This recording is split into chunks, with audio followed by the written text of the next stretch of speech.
Welcome to Fitzdog Radio. I'm coming to you from a hotel room in Tempe, Arizona, which is part of Phoenix. It's where ASU is.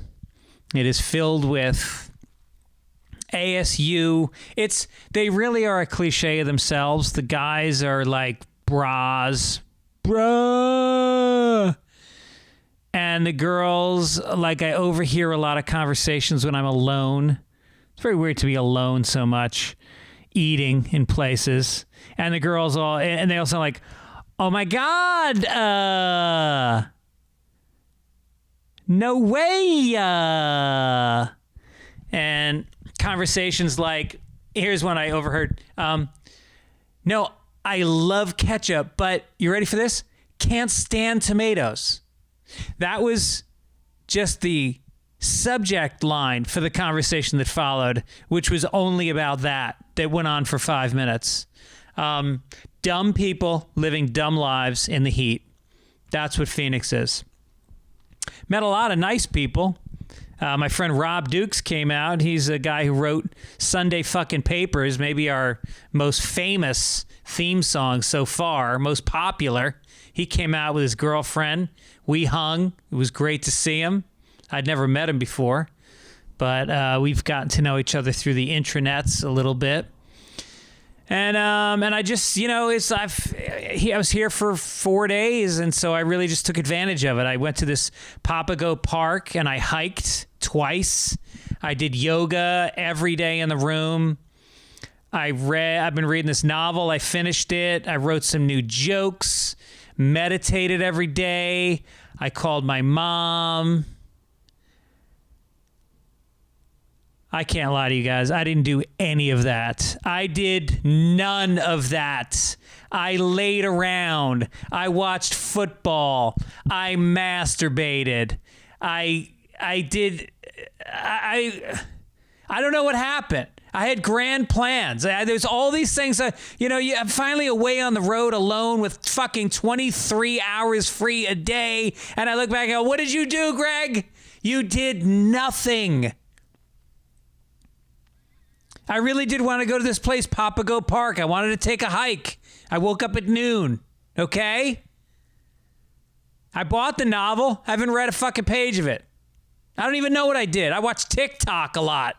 I worked out once for 45 minutes. Showered once. What the fuck is going on with me? No, I showered twice. I did write some new jokes, but I didn't meditate once. I didn't call my mom. I was going to do that today.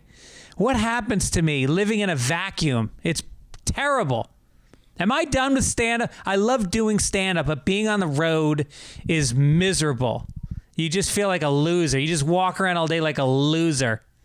I'm not one of those guys who's proactive, who takes an Uber to the best barbecue place in Phoenix and then has a group of friends he hangs out with in each town. That's not me. I wish I was that guy, but I gotta, whatever. And I was off my game. I got here, I forgot my toiletry bag. So I kept leaving my room key. Twice I left my room key in the hotel. And then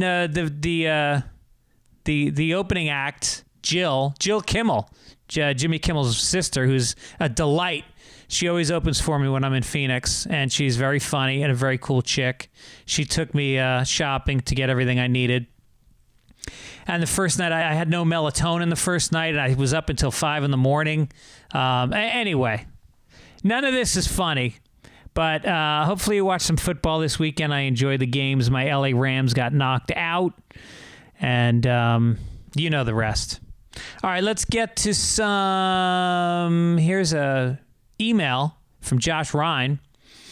I feel like podcasters always wonder if anybody has died while listening to them, so I thought I'd send you this story about how I almost did. I have seasonal allergies, which cause me to cough a lot, and it turns out you can cough violently enough to lose consciousness. About 3 years ago, while listening to you interview Sam Morril, I did just that and drifted into oncoming traffic. Missed a head-on collision with a semi-truck. Only the combination of hitting the side of the truck instead of the front being relaxed due to being unconscious, and find Subaru Engineering. That's right, Subaru Legacy Outback, proud owner. I've had 2. Prevented me from leaving this world. So I know you drive a Subaru. I'm attaching a picture of the car. You got to see this picture. This thing is demolished. I had minor scratches, all things considered. My kneecap split open, fractured sternum, some scratches. Not bad. Well, good. Good on you, Josh Ryan. I'm glad you're okay. I'm glad that you didn't die. But let that be known. If you're listening to my podcast, it may not be the coughing. I may have lulled you to sleep with my interview. A lot of people tell me I go to sleep to your podcast. Your voice is very soothing, and it helps me fall asleep. Which, by the way, there's a podcast called Sleep With Me, and if you ever have trouble sleeping, download this podcast. This guy has the most mellifluous tones, gentle, and he tells the most boring stories. And he does on purpose. I'm not making fun of him. He purposefully is boring, and I defy you to stay awake longer than 7 minutes when you listen to this guy. Great podcast. This one comes from, we did some nicknames. Let's cover some nicknames. I've asked you about yours. I'm always curious. I ask the guests. This one comes from William McClone. My nickname in high school was STP, which stands for Shit the Pants. This is because I shit my pants on the very first cross-country practice of freshman year in front of a few people. That's the thing. You shit your pants once in high school, oh, they ain't going to forget it. That is going to stick with you like that shit stuck to your cheeks. Forever, you'll be STP. Could be worse. Could be like tiny penis or something, which is worse because that'll hurt you with the girls. The girls don't care if you shit your pants once. That's fine. Zach says, my mother called me Squeaker when I was little. To counteract the perceived weakness of this, my father started calling me Killer. The name stuck through grade school and served me well, especially on the wrestling team. Killer. What's up, Killer? That works for a big guy. Patrice O'Neill, and he never liked anybody talking about this, but I first knew Patrice when he was a bouncer at the Faneuil Hall Comedy Connection at a comedy club. He was the bouncer, and his nickname was Bruiser, and it fit. But I think it's also funny when a guy my size is named Bruiser or Killer, and so the dad did him a solid. Probably made him tougher. This is from Josh Wallace. My nickname from a lot of neighborhood friends is Wally because of my last name Wallace. Eventually, people thought my name was actually Wally, including a friend's wife. She finally learned after asking me, hey, Wally, what's your last name? And I told her, Wallace. She furrowed her brow and replied, your name is Wally Wallace? Yeah.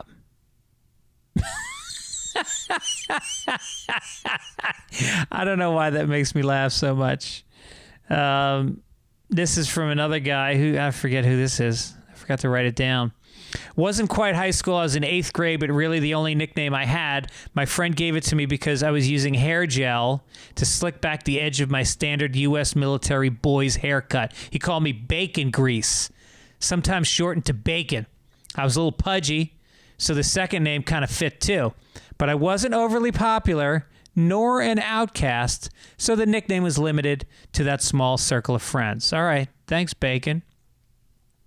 Finally, Michael Benson says, oh, wait, no, this is now movies. I'm binging because I am quarantining, and I've asked you guys to get me through it with some suggestions. I'm about to leave tomorrow from Phoenix to go back to L.A., where I will spend 5 or 6 days in the back by myself watching television.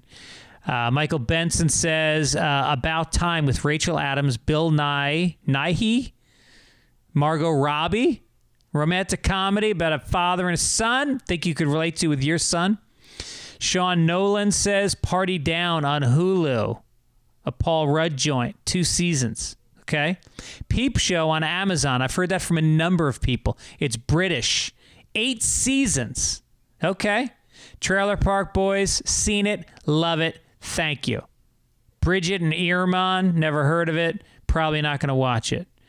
He gave me about 20 others, but those are the top ones. And finally, this is, he says, for Sketch, Hot Date on Netflix. Okay, I'll try that out. Okay, before we get to my chat with Mary Lynn, I want to talk to you about something a little bit serious. It's been a rough year for all of us. I mean, literally everybody, and it affects more people than others. It starts to add up. You've been toughing it out, and you might need a little bit of extra help. So if you've always wanted to try therapy, maybe you've done it before and you feel like you need to tune it up, BetterHelp offers online licensed professional therapists who are trained to listen and help with issues. I mean, I suffer from depression. I talk about that a lot on the show. I don't know that I would be here today if I hadn't gotten help from a number of different great doctors over the years. As you know, I've been looking recently for some help, having no luck because it's very hard to find somebody right now. I have literally called like a dozen doctors, but this is before BetterHelp, which I'm going to try now. They just came on as a sponsor. Maybe you've got a lot of stress. Maybe you're dealing with grief. You could have lost a loved one and not been able to go to a frickin' memorial or whatever. Even if your thoughts are just racing, there's ways of quieting it and getting some peace of mind. You just, with BetterHelp, you fill out a questionnaire. They assess your needs, and then they get you matched with the right counselor, somebody that fits those needs in under 48 hours.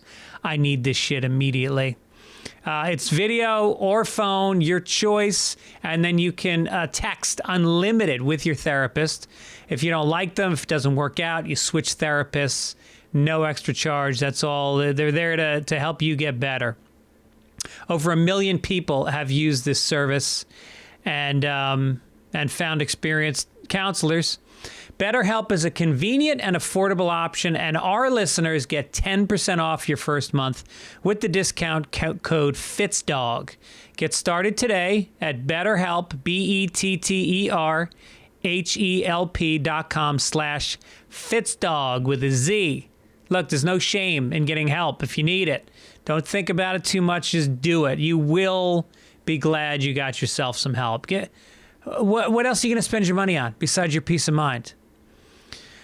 Okay, let's get to it. My guest, I'm very excited. I had a great talk with her this past week. You know her as Chloe O'Brien from 24. She was on HBO's Mr. Show in Dude, Where's My Car?, Sweet Home Alabama, Punch Drunk Love, Little Miss Sunshine, and like a billion other things. I love her. She's a dear friend. And here's my talk with the great Lynn Rajskub.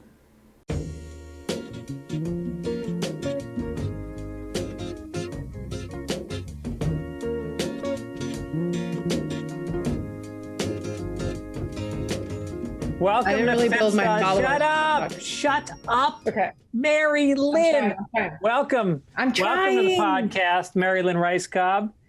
Show me your cup. Show me your cup. Tits. Gallery. Oh, I like that. You're kind of an artist. I heard you're an artist, but I've never seen your work. You used to show your work in Paul Kozlowski's gallery, the fake gallery. Am I allowed to talk now? Did you do your intro or did you give up? Well, I thought I'd wait until your son and your dog cleared the frame so we could do a professional podcast. You know what? I don't even know how to put my headphones in anymore because I had it.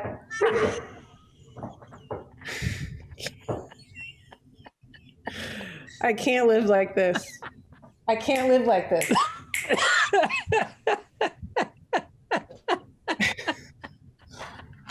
Get out. Oh my God. Yeah. Hey, you wanted to get divorced. What does that have to do with anything? That was the weirdest response. Like all of this would be taken care of. Yeah. Hey, get off. Get off the couch. I was making fun of how little men do around the house. That was like a deep cut. That was a layered. Yeah. Not clear would be another way to say that. What's what that was. Did you do your intro yet? I guess so. I mean, do we need one? You've been on the show half a dozen times. But it's been a while. All right, let's just say this. It's been a while since my guest has been on the show. She is a dear friend. We go back to the days of Largo on Fairfax, which was an alternative comedy room. One of the very, very first alternative comedy rooms back before there was a stink on that phrase. And it was really, and you were really one of the pioneers of it. Thank you for taking it there. You are a professional and true to your form. We get in to what we're about. I love that old Largo. In my mind, the new Largo, which is now old Largo because it's been so long, but I still have the old one in my head that nothing will replace that. No, nothing can replace that. That was like, I mean, I've been doing it 30 years, so there's probably been 2 or 3 times where I felt like I was in the middle of something that was very special in terms of like epics of comedy. And I wasn't fully in that scene the way you were. Like you did Mr. Show, and I think you might have hooked up with John Bryan. Like you did a lot of cool stuff. Hooked up. We lived together for 6 years.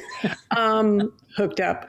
Were you on the road during that time? Yeah, so I would go on the road, and so I would be gone Thursday to Saturday, and then those shows were on Monday.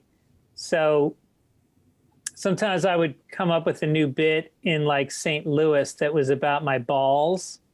And then I would do it at Largo, and Largo was a little more esoteric. And I remember Bob Odenkirk went on stage after me one time, and I didn't really know him. And he fucking mocked me for like 10 minutes. He did like a parody of a road comic. And it was so mean because I was kind of new there. And I've never forgiven him for that. It is, I don't know if fun is the right word, but I love hearing that now with the scope of age and time, because my coming up in comedy, I was so indoctrinated, probably specifically Bob Odenkirk and David Cross of, fuck comedy clubs and I was so alt because there was no other route in for me because I'm not, my style of comedy comes from a lack of confidence, not, so it's taken me a long time to appreciate. And even saying that you were on the road, now I get that. I mean, that for me was just a few years ago because I'm sick in the head where I still had that little chip of like, next year I'm going to come up with a sketch packet for for a show. But I always had that. I never felt like I was legitimate. That's not true. I just wanted to, for myself, go on the road. And boy, was that magic once I... Because you've only been going on the road for what, like 7 or 8 years? Yeah. And I've gotten calls from you like, I'm going to fucking Rockland County, New York. What can I expect? And, and I think I recommended a feature act for you at a club and who I thought was smart. And that's got to be an issue for you because you never know what the club is going to give you. And sometimes they kind of want to challenge you and be douchebags and give you somebody that's not a good fit with you. Yes. You run into that at all? Good luck at our club. Right. This is not what we do here. Right. We want to make you earn it. Then what county was that you said? Rockland? It was Nyack, like Levity Live in Nyack, New York. I love that you remember that and I don't. Like I just block it out. Yeah. You know what was worse than Nyack for me? Surprisingly, I wasn't surprised once I physically was there because I'm not from that area, but it was Connecticut. Oh God, I'm not even going to remember the name. Was it a casino? It wasn't the casino. It was like a one-off. Somebody was running a room, but it was a professional, but it was in a basement of a hotel. Uh-huh. But they had a weird makeshift bar and waitresses. And thankfully I was seasoned enough that I could call the audience out, and I won some of them over. But I was like, wow, you guys are so rich that you don't even, this is a disconnect for you. You don't understand what I'm talking about. And you came here because you thought you were going to see the girl from 24, which that happens to me a lot. But I could just tell that they were like, why are we here? Like, this is the venue in this basement. And I was like, welcome to my world. Yeah. And right. they're like a little bit dressed up, but their attitude was so shitty. Like, they weren't there to enjoy themselves. They were there to judge, and they couldn't believe that they were there. And then the combination of what the venue was, because I would get that a lot too, like at the Laughing Skull, like it would be like a middle-aged couple really dressed up, walking in there just confused because they would recognize me, but I play all these B clubs. And a woman after that Connecticut show, she comes up to me, she goes, yeah, I IMDb'd you. I wanted to see if you were funny. This was after the show. I was like, oh my God. After I had like hammered, she still after the show was like, yeah, you were pretty funny, I guess. Yeah, right. No, sometimes when people are rich, they think that things are quaint and charming. Like they go to a comedy club, almost like they're watching the club as much as they're watching the comedian. Like, oh, this is how these people live? Yes. And so after the show, they're not really judging you. They're judging you almost as like a piece of art that's hanging on a wall. Okay, because you know what else I had at the end is not one, but I would say 3 to 4 white women doing the spidery drunk hug. Not just art, but that there was no boundary. He has a cone. He's ripping. He's got a cone. Oh my God! Are you using your dog as a beer bong? How did you know? You've done that before? Whatever he can't swallow, you get. That's how it works. Ew. It picks up all the residue from the cone. Do you get I got the entitled, like, I just, like, they wanted to be close to me, but it's like, feels harassy, but you don't get it because you're drunk and you think that everyone wants to hug you and that you're emoting with me. And it's just like, get off me. Right.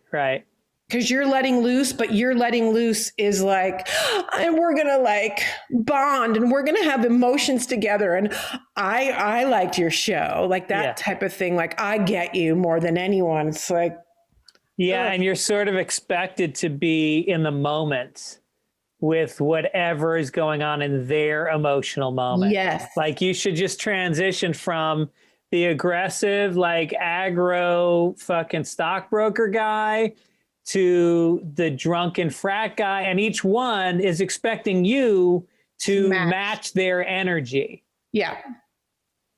And look, don't get me wrong. I fucking love meeting people after the show because 98% of it is super positive. Yes. People get it and they give you space, but you never know when that 2% is going to show up. And so your guard is always kind of up. And those are the ones that don't get that as they're talking to you, 50 other people have now walked by that you didn't have a chance to at least look in the eye and say, thanks for coming or whatever. So true. It's the ones that are cool that aren't up in your space that you're like, no, I want to talk to you guys. Like that we can actually go like, hey, cool. Nice to meet you. And those are the people that you're like, I want to know. I'd love to, for you to introduce me to your husband. And like, you want to know little tidbits about those people, but then your time is taken up by the ones that you don't want to be around. Especially like I'll get some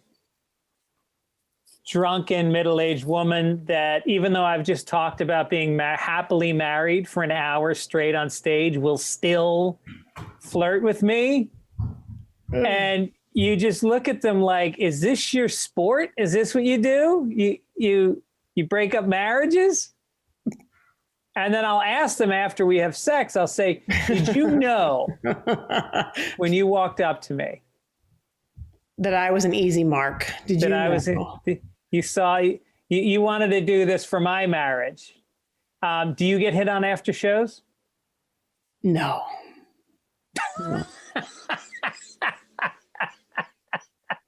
I don't believe that's true. No. Really? But I don't think that happens to women. No? I don't think so. I mean, I get like, not so much anymore even. Well, people will want to party with you or like. Yeah, well, that's what they're doing. They don't really want to party with you. They want to, yeah. Are you putting it out there? No. You're not putting it out? There's no energy? No.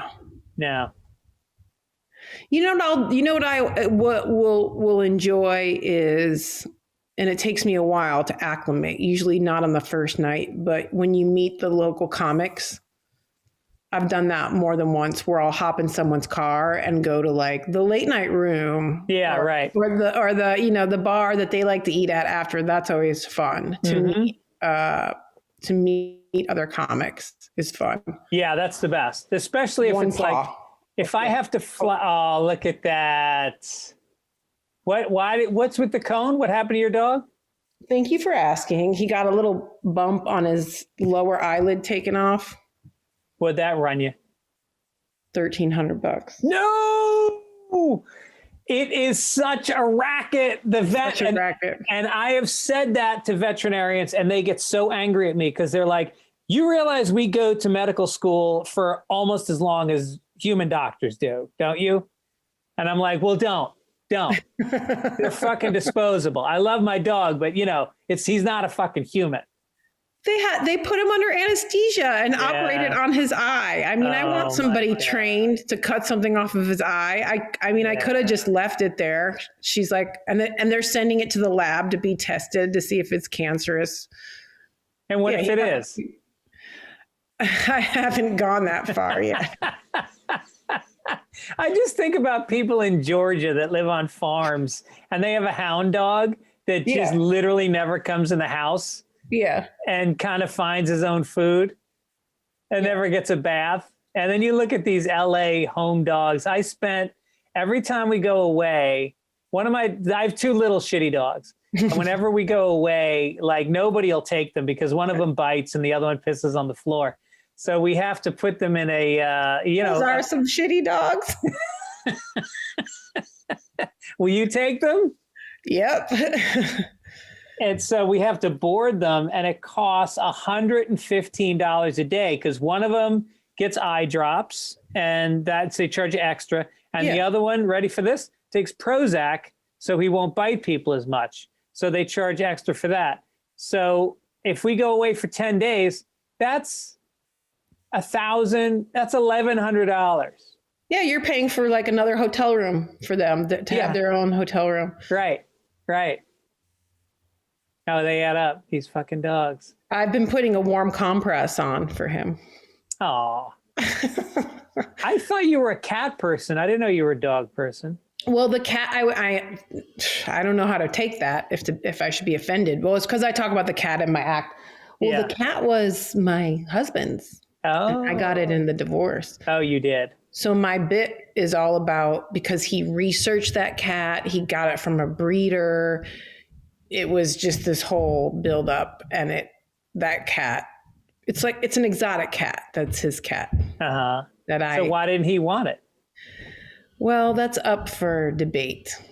Yeah. He said that he couldn't handle it. And then later he goes, of course I could handle it. I knew that you loved the cat. So we'll never know the truth. Did you take it happily or did you feel like it was a burden to take it? You know what? I think he went back and forth. There was a little period where he's like, I'm going to ask at my new place if I can have the cat. Yeah. That I did not appreciate because I was like, am I keeping this cat or not? Right. And I had 2 dogs since before my husband and kid. And so those dogs were in their golden years, and I ended up this is a new pound dog. This is a rescue dog.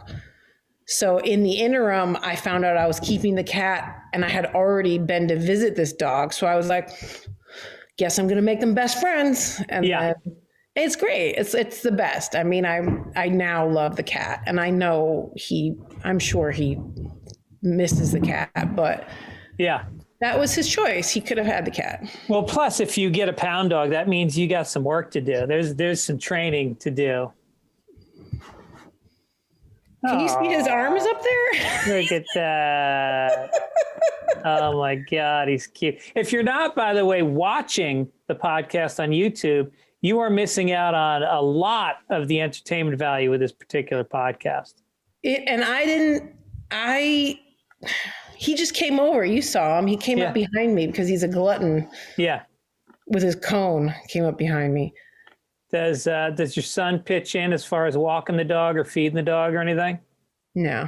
Yeah. I make him. Yeah. But the problem is every once in a while I'll go walk the dog, and then he'll be like, he peed. Like the dog won't poop unless it's with me. Oh, really? Oh my God. And when he goes to walk with him, even though he's so he waits by his door to wake him up, and he's very attached to my son. But for the walk, he's always like, I got to get back to my mom though. Yeah. He can't chill out. Yeah. Yeah. My daughter started to become very bonded with the dog that pees a lot, which is good because then she sleeps with that dog in her bed. And so the dog can't pee because she won't pee in my daughter's bed. So that solved that problem because she used to pee every night. Yeah. And then I'll go in the morning and I'll take the dog out. I wake up before my daughter. So I'll go take the dog out for a pee. But it's like this game, find the dog, because she sleeps under the covers. And my daughter sleeps with pillows under the covers and pillows on top of it. So I have to very quietly snoop around and find out where this fucking dog is and drag her out. And then she growls at me when I reach under the covers to drag her out. They're horrible. What's that? Is this a Chihuahua? No, it's a Shih Tzu. Oh, same thing. And the other one, it is. And the other one's a Lhasa Apso. Oh gosh. Yeah. Yeah. But, we rescued. We always feel good about the fact that we rescued. Yeah. But it's I live in Venice, so I always feel weird. I rescued these dogs, but then I'll be walking them past a homeless guy who's splayed out on the sidewalk, and I'll pull my dogs around them and bend over and pick up shit from my dogs while this guy is laying there. Maybe I should help the homeless guy too. You really? That's what you feel? Yeah. Gregory. I went for a walk with Kate Flannery. I'm going to give you way too much superfluous information, but Is she the one from The Office? Yeah. Yeah. She's from, I know her from comedy in the 90s, from alt comedy. Oh, no kidding. Really? Yeah. She's of Chicago. Do you remember that show? What's it called? Not Without My Nipples, or the Real Brady Bunch live. Yeah. Right. She was in that. I think that was kind of when she decided to move to LA. I should know all this because she's been on the podcast. Oh, she's the best. But anyway, we walked past this homeless woman on a mattress outside, and it was trash, but also set up her room, and you're right next to her in her space walking by. And Kate's like, don't look at her. Don't talk to her. And that's what they've learned. That's her space. And she's schizophrenic. And if you talk to her when she's not in the mood, she's not, I don't know about how that works. I don't think it's really moods with schizophrenia. If she's not in the mood, but she's not in the mental spot she'll speak to you. And then you can say certain things to her only. Yeah. Because you don't want to set somebody off, it can be. And when she's she's doing her thing, she needs to be in that space. Right. There was this woman at a bus And it puts stop. the finger on you because it's like you feel guilty for, oh, I feel like I should be nice. You're just trying to make yourself feel better. You're actually fucking with her if you do what you think is right. Anyway, go ahead. No, there was this woman who used to sleep at a bus stop near my house, and I would drive. Every time I left the house, I would have to drive past this bus stop, and every time I came home. And I'm telling you, for 2 years, I never drove past that bus stop where she was not sitting there. And she had like tarps over boxes, and she had suitcases. Like, she was set up. She was camped out. And I mean, there would be, those times in LA where it rains for like 3 days straight, like torrential. And she would be out there under tarps. She'd be out there during heat waves where it was 100 degrees for 3 days straight. And, you'd go by and talk to her. You could talk to her. And she was just like, no, I just choose to live here. I don't like the shelters. And, I have a family in Santa Monica, but I don't get along with them. And it was just like, you saw her get dirtier and dirtier, and she chain smoked.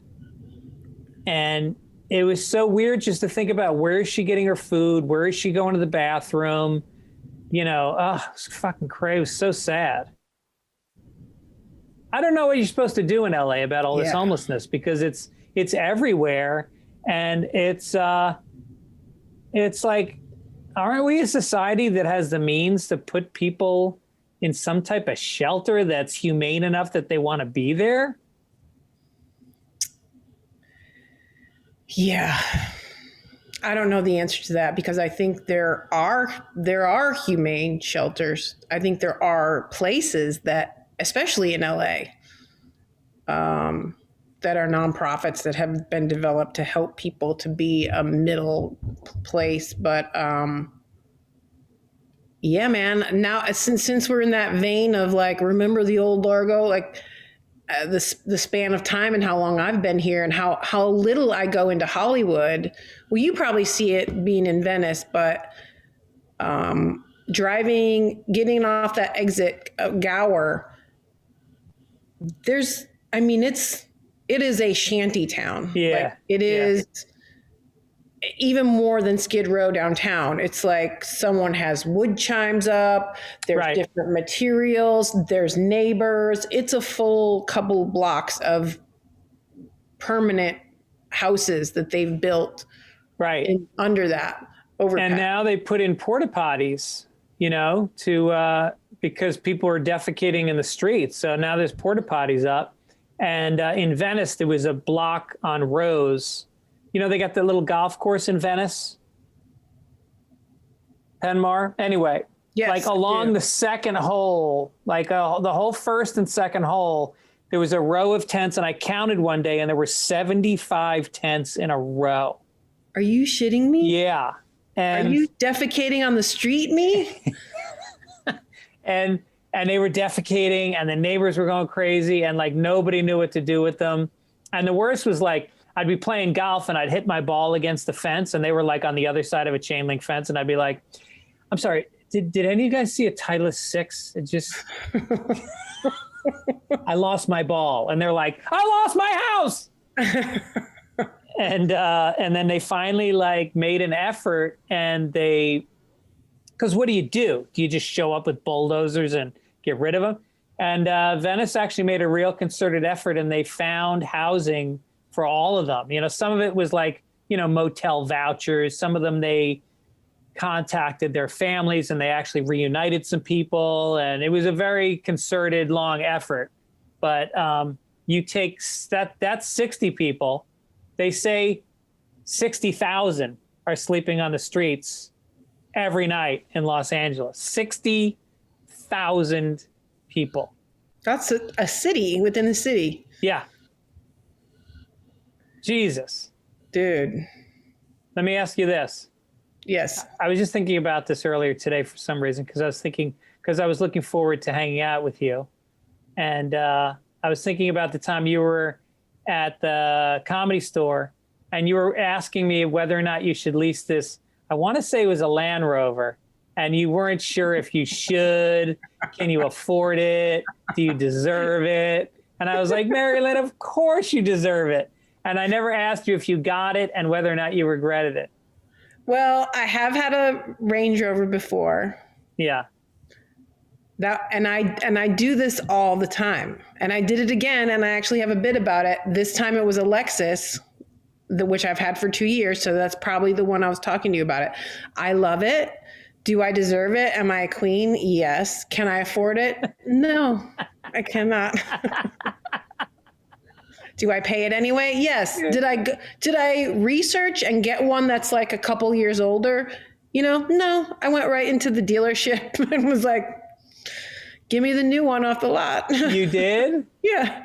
You didn't lease it? You bought it? No, I leased it, but I'm saying I just got the right. 2019 the second it was out, instead of doing the reasonable thing and getting like a 2017. And right. I paid the top of the market for no reason. Yeah, they say it's the worst investment you can make is a new car. I don't know why I did that. I think I do kind of prescribe to that, sadly, to that, like, you make yourself feel better so that you'll do better. It's like, so. Well, I think you once described yourself as a low-level princess. And I don't know if that's like, I was looking at your Twitter feed, and I don't know if that's like a moniker that you've given yourself, but if not, I think you should. It should be the name of your next DVD. Thank you. I agree. It feels correct. Yeah. Did you get the car and then the pandemic hit and you were like, what the fuck did I just do? No, I've had it. This is like my last year of it. Okay.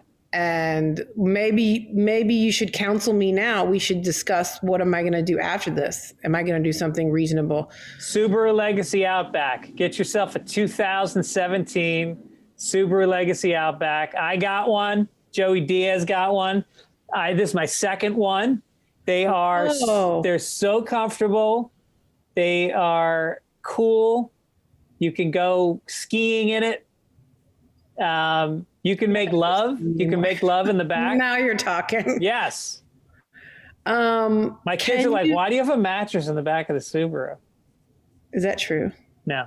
You guys get away from it all in the back of the Subaru? That's such a good advertisement. They better sponsor the show. Do you pull U-turns in it? It doesn't have a good turning ratio. That's what I need that. Yeah. Do you can you zip into parking spaces easily? Yeah, the parking's not bad, but my street, I actually turn around a lot on my street because I want to go, when I go to the 10 freeway, I got to go that way. And it's a K-turn. It's a K-turn. But when you have a sweet ride, you actually don't mind doing the K-turn. Right. When you're so comfortable in your ride.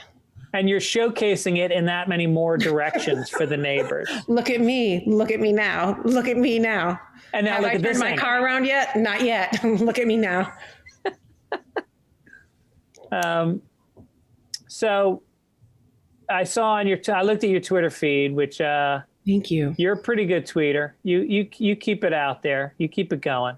I go in and out, and I find that obviously with live events, we've done a really good job at not talking about that at all, which I think is probably a good thing. But I have sometimes I will go to it and maybe even now with the pandemic, to connect live while stuff is happening.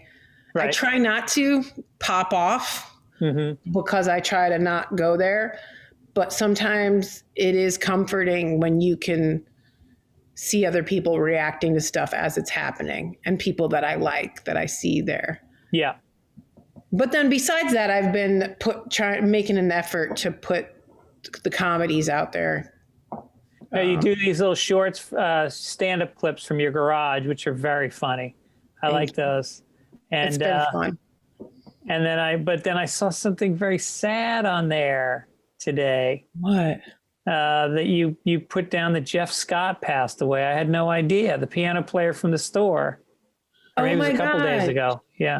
That happened to you? That's how I found out. And it's so sad. I woke up in the morning and you glance at your phone, and just in my Instagram feed, that's how I found out. And it is it's so sad. I can't believe how sad I got. Like, you know, you hear about people dying all the time, and Jeff's a guy. It's not like I ever hung out with him outside of the Comedy Store, but he was such a part of that world. If anybody doesn't know, Jeff Scott was the piano player, and he would do, you know, during the intros and the outros, he would get up there and he wasn't a great piano player. He didn't even read music.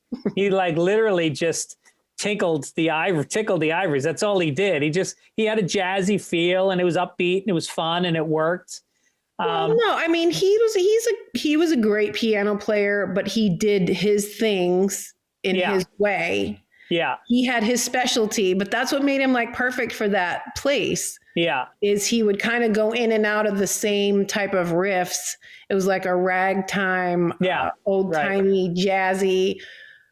And it's not, I didn't take him for granted. I didn't realize, you don't realize how much his presence meant. Yeah.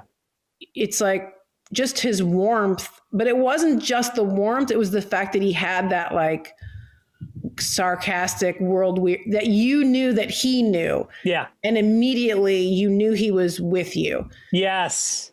And that's exactly right. If you rolled your eyes about a comic that was on stage, he got it. He knew what was good comedy. He knew what was bad comedy.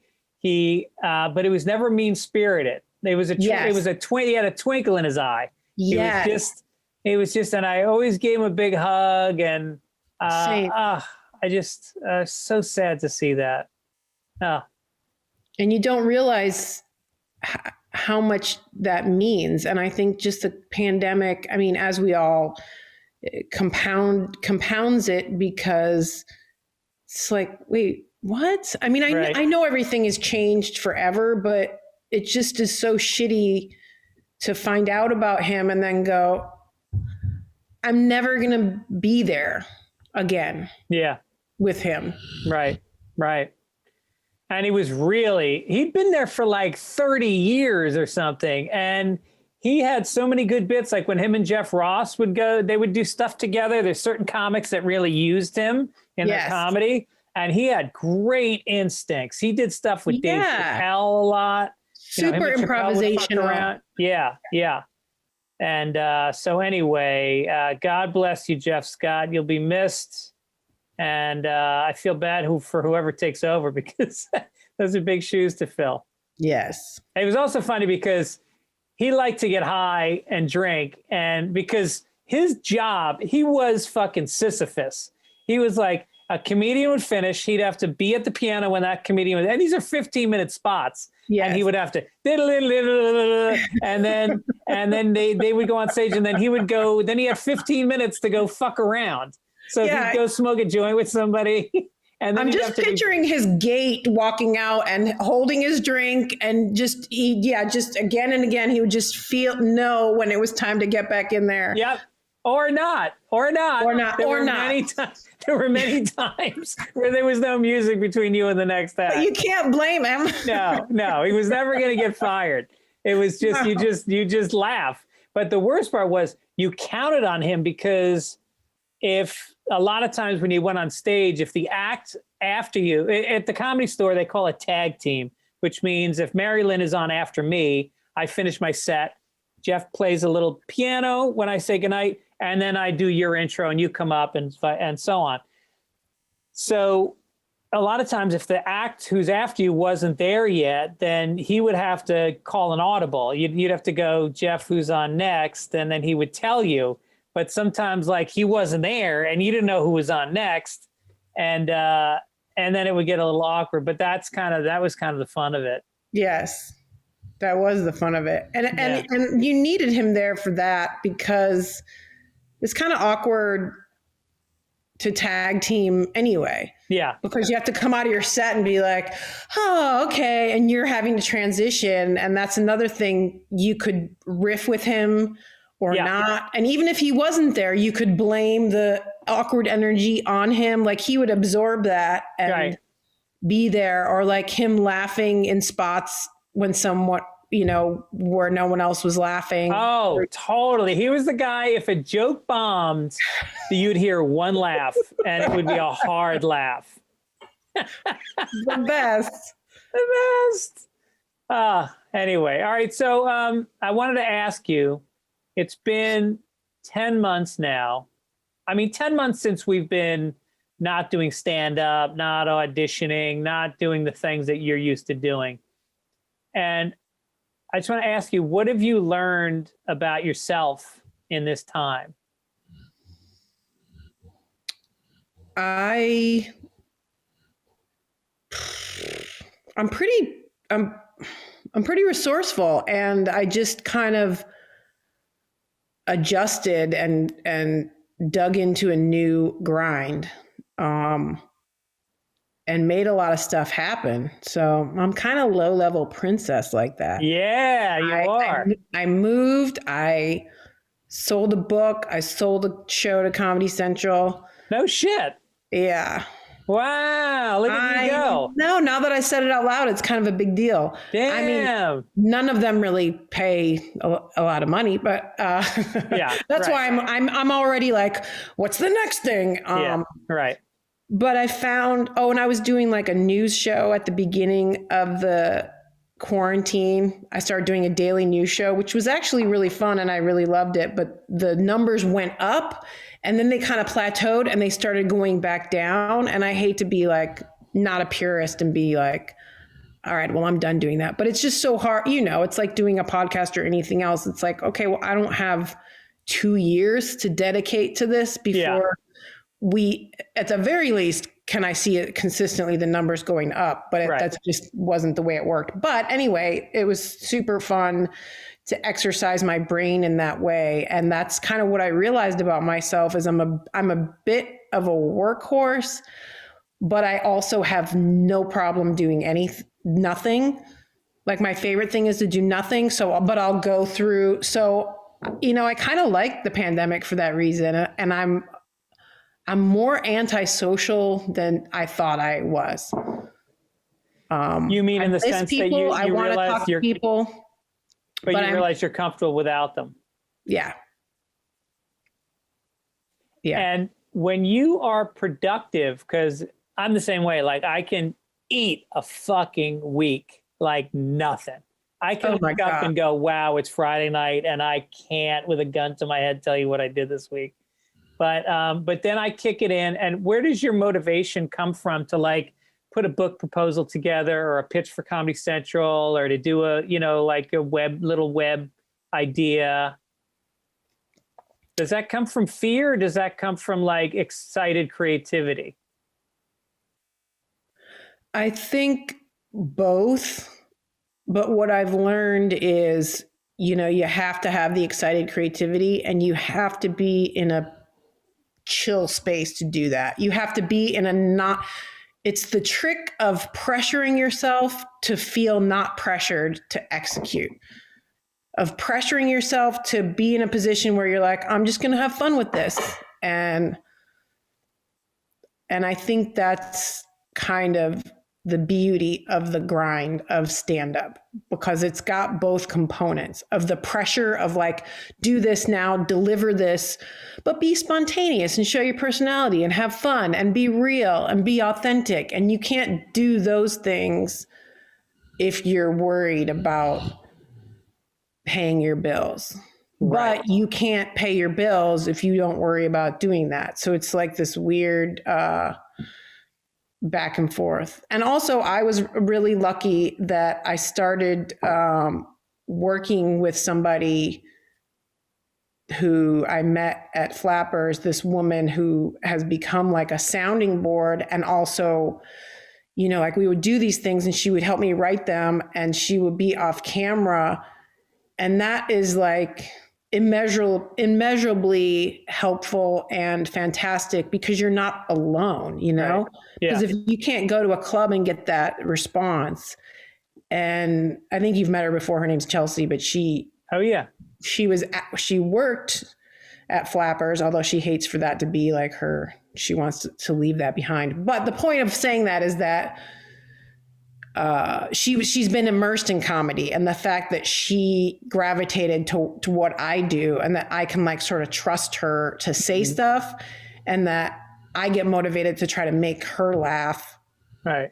You know, because I don't think if I were to sit by myself and write, that would be a whole other added torture. Yeah. And she was the one who helped me, because I was doing the podcast, and she helped me put the book proposal together, because she was like, you know, helping me with the podcast. And she's like, yeah, such and such podcast, that's a chapter in your book. I was like, what? Yeah. And this simple stuff like that, that's like, I didn't get it. To my brain, I was like, I have to sit down and write. And then with her, I realized, because with her telling me that, I'm like, really? She's like, yeah. So a couple of times I would talk it to her, whatever the story is, record it. She would transcribe it. And then I would go into that and write in that. Right. Rewrite. And rewrite. Learning those habits is so hard. And also learning your strength of, oh, I'm a performer. I say things. Now that's not always going to translate to the page, but it's a amazing starting point. Right. It's a really good chunk of what makes it real and what makes it move along. So then I can fill in the stuff that's too talky.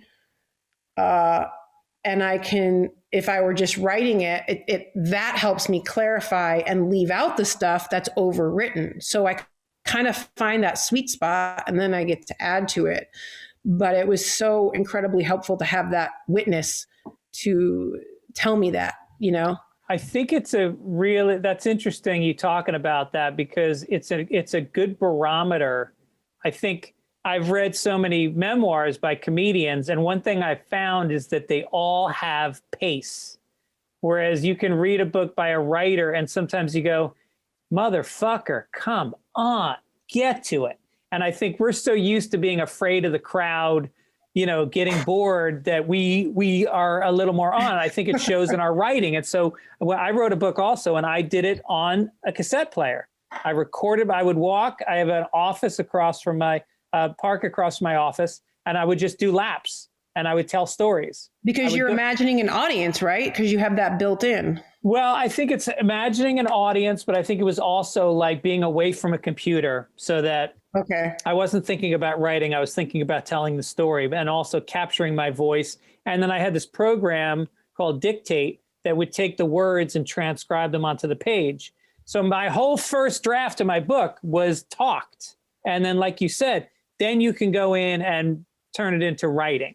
Yeah. But, so tell me about the book. Unless you're sick of talking about it, I'd love to know about the book.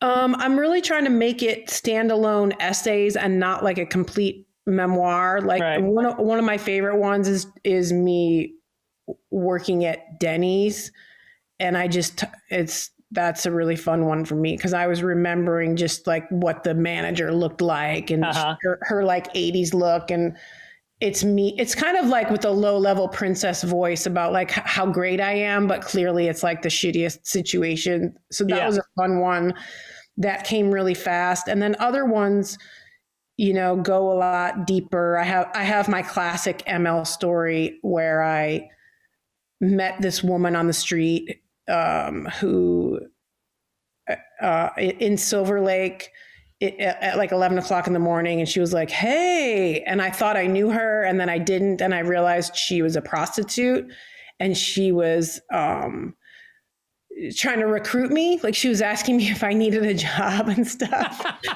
So I did the written version of that story for the book. And then, great. You know, of course there's the 90s comedy scene, but some of those are like so dense and just such run-on memories that I have to like pull out the chunks and say like, okay, what's the point of this one? Right. I have a couple that are, well, actually two, one that's like a horrible audition, and the other one where I got the job. But the first one was like, I was so nervous. It was a part of a nervous secretary. So I actually used my nervousness, and I went to producers, and one of the producers was Meredith Baxter Burney. And And then once I got in the room with her, I'm like ruining my book because I'm actually just telling you all the stories instead of telling you what it's about. It doesn't matter. And I blacked out in front of her because then I got too nervous and I couldn't manage it. And then I tell the story, the other one, which was the most amazing one, of getting the part on 24. And, oh, did you need to stretch out there? I have some really good experiences of people that... Am I in the book is my question. You should be, because... I have been a thread through your life. You are. I've been a part of the Largo scene. I was I a writer, or did I just come in for a few days? You had a TV show, a sketch show for a minute. Oh my Remember that? God. I had a pilot because they were doing more pilots. That's what it was. It was after the success of Chelsea, and they gave out 8 pilots and they gave each one of them like $250. Yeah. I think a bunch of people did them. I want to say Duncan Trussell came in and you guys did the movie review together, which was one of the funniest ideas I've ever heard. It was you and your ex-boyfriend reviewing movies. And of course, it ended up spiraling into being nothing about the movie and all about your relationship. So funny, because he was like talking about me in terms of Black Swan, but like talking about what an evil bitch, diabolical bitch. It's really about so me. Good. And that was the first time I met Duncan, and I was like, who is this fucking weirdo? Like, because when you first meet him, if you haven't talked to him yet, he doesn't present well. And I was like, what's wrong with Mary Lynn how dysfunctional is she that like, she's got this baggage, she's still carrying around this ex-boyfriend she's doing favors for. And then you guys did the bit, and I was like, oh, he's one of the funniest people I've ever seen. He's kind of an ingenue. Yes. I love that you call him an ingenue, which is like a young female. Oh my God. Did you hear that? It's like ripping his cone off. He's not a fan. No. Of Duncan. Few more days, buddy. Yeah. Duncan is a brilliant, I mean, we dated before he had done comedy. Oh, really? He was a doorman at the store at that point? Mm-hmm. Yeah. And he really found his niche. Well, on stage was amazing, but just he was really an early adopter of the perfect form for him, the podcast. Right. Yeah. Now he's living in like North Carolina. Is he really? Yeah, he moved to North Carolina. Everybody left. Joey Diaz is in Jersey. Rogan's in Austin. Tony Hinchcliffe is in Austin. Red Band's in Austin. Oh, I didn't realize Tony had went. I think Segura, Christina, and Christina. And I heard there's a rumor that Sebastian's moving there. And then you've got Ari Shaffir is like in South America for 6 months, and then he's maybe moving to Austin. Wow. It just goes on. And it's like, it's so weird to think about what the store is going to be like once it's back in business, because that's the prime time lineup right there. Yeah. And then you've got a couple cancellations that happened during the break who were regulars in the lineup also. Oh, that's right. Yeah. Holy shit. Yeah. It's going to be me and you, 8 o'clock and 8:15 every night. No more of these 10:45 spots. Oh. I had 11:30. You got lucky with that 10:45. Yeah, I had that 10:45. It's because I used to work the Tempe Improv when Adam Egget was the manager. And so I got to know him before he was at the store. Well, I don't have to explain why I have decent spots at the store. I'm very funny. I work hard. I've been doing it for 30 fucking years. You're very successful. Very successful. I've got a Prius and a Subaru Legacy Outback. Yeah, with a mattress in the back. So the mattress in the back. Are you making any money doing cameos? I saw you're doing those. I had a little rush at Christmas time. Yeah. Was great. And then whatever, a friend of mine is working with them, and she said, they're very nice, but she's like, do this video and I'll say you, and then they're going to give you a bump. And I did it and got absolutely nothing. Yeah, they're fun. And I'm sure you would do funny ones, but I love getting them because I feel like I'm definitely a believer in like people can email me at my website and I answer everybody. It takes a lot of time, but it's like worth it because I feel like anybody that cares about me enough to actually write me an email, like that's somebody I want in my life. That's somebody that I feel like, I may not get an audition that I go for. I may not be working a club that I used to work. Like everything could come and go. But if you have somebody that cares enough about you to write you an email, then fucking that's it. That's my career right there. So That's cameos. What do you write? What do they ask you? Sometimes they just say really nice shit. They say, I work night shifts and I just went through a divorce and like, you really get me through it.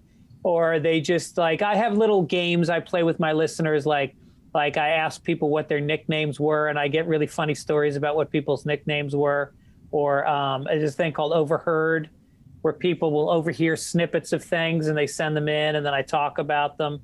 So it's a lot of that, but then it's just a lot of positive energy. It's good. What was your nickname? ML. I don't really have one. Or like Rice Cakes. Somebody called me Rice Cakes. That's good.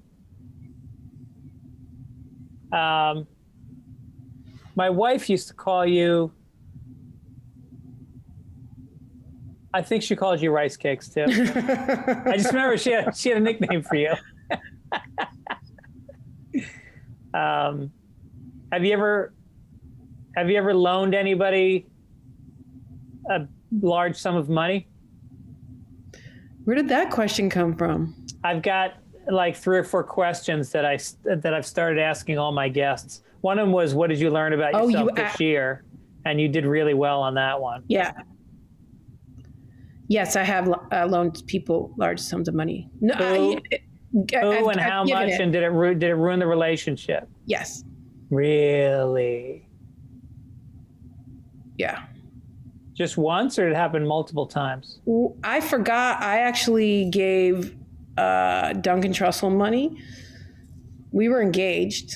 I forgot. I think Joe Rogan reminded me that I did because Duncan had told him. It was like a parting gift money. I also forgot I gave Dino Stamatopoulos money. Did you date Dino? What? You dated Dino? Yeah. Damn, I gotta date you and make some fucking dough. And I didn't remember giving him money. I think I just had cash and I didn't mind. Right. And I invested in my ex's business. How did that work out? Okay, for a while. Yeah. And then not. Yeah. Have you ever borrowed money? No. Look at you. You were a scrapper. I remember that. You moved to LA. You had a lot of like day jobs before you made it, but you always worked. Yeah. I needed to, you know what I need to do is take on insurance. I've never taken on insurance. You know what I did? I haven't borrowed money, but I lived with Tracy Katsky and Sarah Silverman for like, I paid $200 a month. And I remember I borrowed Tracy's car and I got into like a fender bender, probably because I was so nervous driving her car. Yeah. So I probably owed her and she took care of me, Yeah. Yeah. So that was like scrappy, messy, where I was in over my head because I was like a street urchin and she took care of me. Really? Yeah. Wow. And I remember Sarah Silverman's mom bought me like a love seat that pulled out into a bed that I had in the living room because I was sleeping on the floor, and her mom felt bad for me and bought me that. So I would say I'm indebted to, one, Sarah for being open to having me as a roommate, and two, Tracy for kind of taking me in really and being a friend. Wow. Because I lived in the living room of their 2-bedroom apartment. So there was a half bath, but I would use like Tracy's shower. I mean, that's like ridiculously generous. Yeah, right. Have you ever thanked them? I I was going to say nope. I mean, I want to say I probably did at the time, but Yeah. I could do it again. As this podcast is a good like overview of the passage of time. Yeah. Do right. a reach out and just share the appreciation that I have now that I'm a fully grown adult. Well, there's this thing called Sherry's Berries, which is strawberries and they're dipped in chocolate and they're really good. And you could send them to Sarah's mom and say, thank you for the love seat. Aww. I think her mom has passed away. We can come up with excuses, but it's 2021. You can either step up.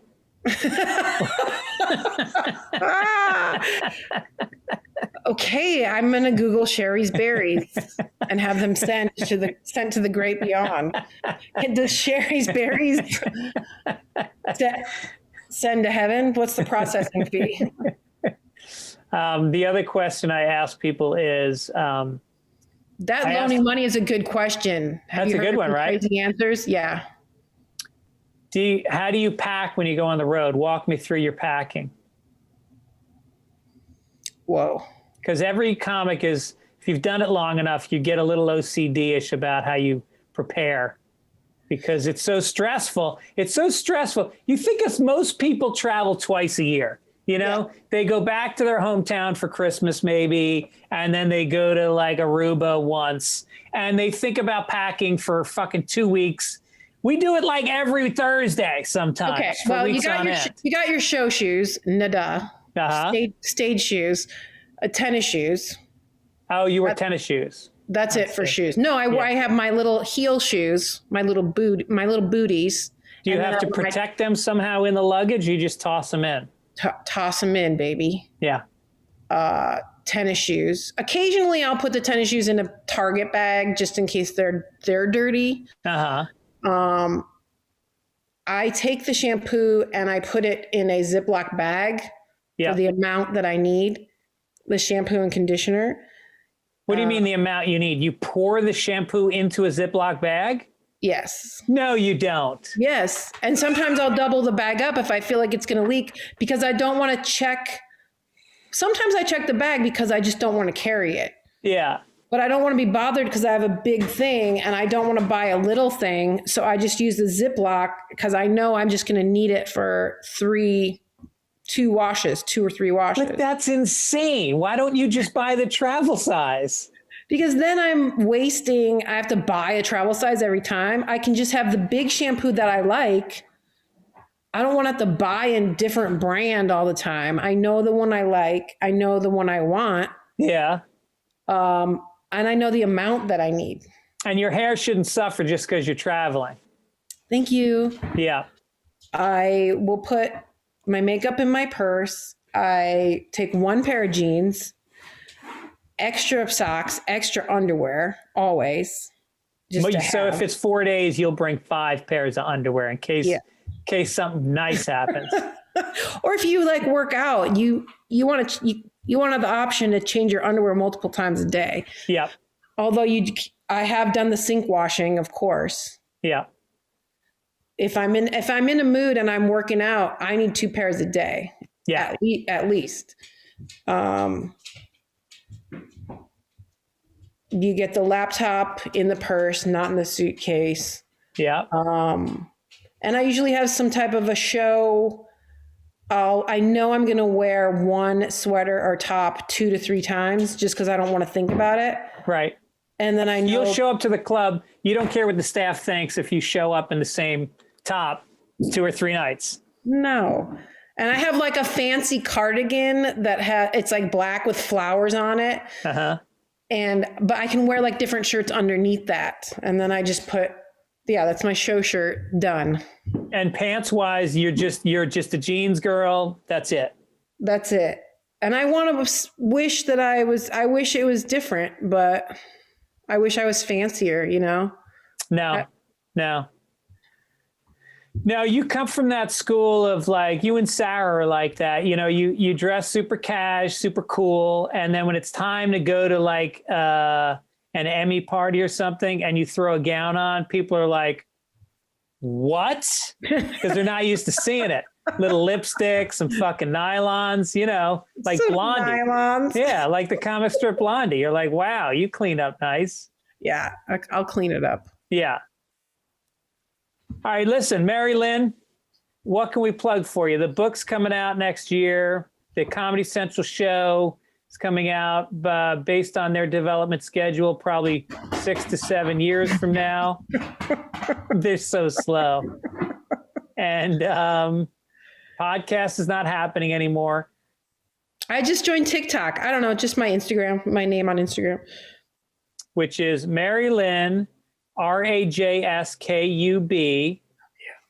And there is a lot of good content on there. There's a lot of fun videos and things to see. So I highly recommend it.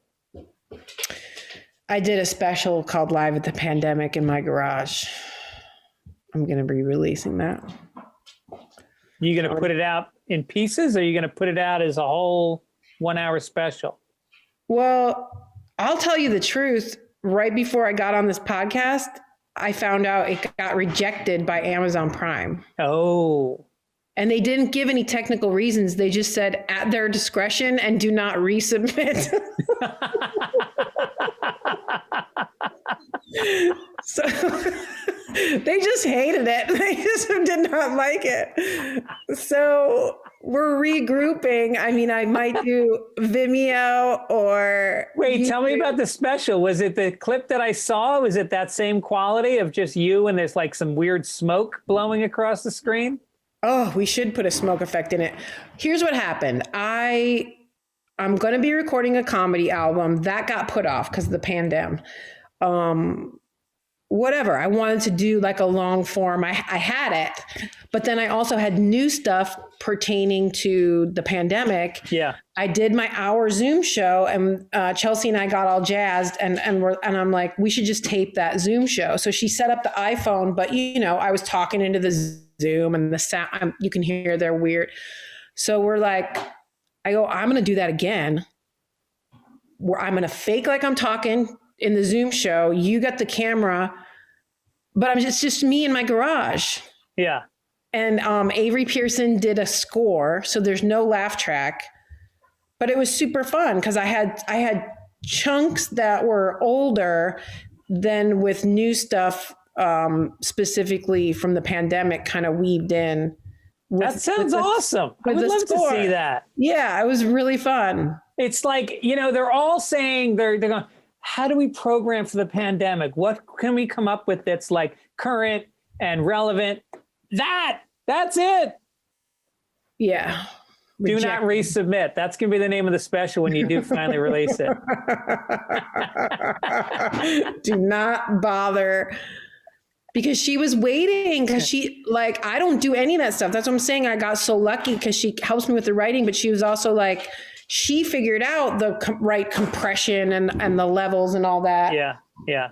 And made sure that it looked good enough. And, she synced up the score, like went through it bit by bit with the sound level, and we watched it, and rejected. Will you send me that email? I need to read that.